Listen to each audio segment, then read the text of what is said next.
Bonjour et bienvenue sur le podcast One Thing in a French Day.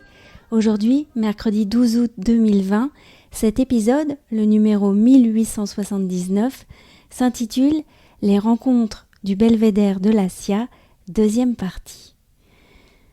J'espère que vous allez bien et que vous êtes toujours de bonne humeur.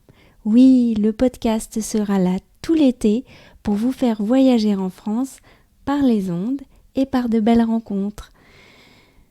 Vous pouvez m'envoyer des messages par Facebook, Instagram ou encore par email à frenchday@gmail.com. Pour soutenir le podcast, abonnez-vous pour recevoir le texte du podcast sur onethinginafrenchday.com.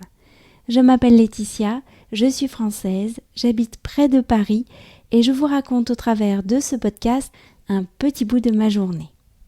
Cette semaine, je vous raconte nos vacances dans le Jura. Les rencontres du belvédère de la SIA, deuxième partie. Nous étions assis sur le banc.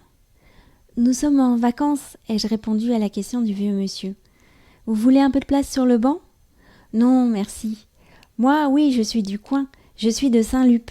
C'est comme ça qu'on appelle Saint-Lupicin dans le coin. Vous montez souvent ici ? Oh, 2-3 fois la semaine. Il me faut 1 heure, ça grimpe bien. Je vois que vous utilisez des bâtons. Oui, je m'y suis mis et je regrette de ne pas l'avoir fait avant. Je me disais que c'était pour les vieux. Mais en fait, on marche beaucoup mieux avec. Surtout, ça ouvre et on respire bien. Je suis d'accord avec vous, ai-je répondu en lui indiquant nos bâtons posés contre le banc. Vous êtes de quelle région ? Nous a-t-il demandé. De région parisienne, a répondu Pietro. Ah, Paris. Je connais la ville comme ma poche, nous a-t-il dit avec un sourire malicieux. J'y allais souvent pour le travail. J'étais commercial dans une entreprise de plastique pour l'industrie automobile, à Saint-Lup, là, juste en bas. Mais ce n'était pas mon métier au départ. J'étais tourneur dans la fonderie. J'ai travaillé en Alsace. Quand je suis rentrée dans la région, le patron est venu me chercher. Il avait travaillé avec mon père. Il savait qu'on était sérieux et il m'a offert le poste. Mes enfants me disent « Papa, le monde du travail que tu as connu n'a plus rien à voir avec maintenant. » C'est vrai que c'était bien. Parfois, je recevais des clients dans la région et le week-end, on les emmenait au col de la Faucille ou bien voir les 4 lacs. Ils étaient impressionnés. Certains revenaient même en vacances dans la région avec leur famille. Les 4 lacs, nous connaissons, mais pas le col de la Faucille. Vous voyez le mont là-bas sur la gauche, sur la dernière crête, à droite de l'antenne du relais télé. Eh bien, c'est le Grand Mont Rond. J'ai tourné la tête à l'opposé du Crête Chalam. Effectivement, on voyait bien l'antenne de relais télé. La vue est splendide de là-bas.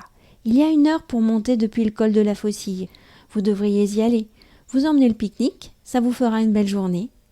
J'ai noté les endroits dont Jean-Claude nous parlait. On a encore discuté un petit moment. Il a dit qu'il était de 1940.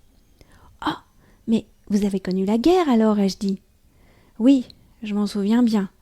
On allait se cacher dans un abri quand il y avait des risques de bombardement. Et à la fin de la guerre, je me souviens des prisonniers allemands qui travaillaient à mettre l'eau courante à Saint-Lup. Mes parents leur disaient bonjour ou leur donnaient un bol de café quand ils étaient dans notre rue.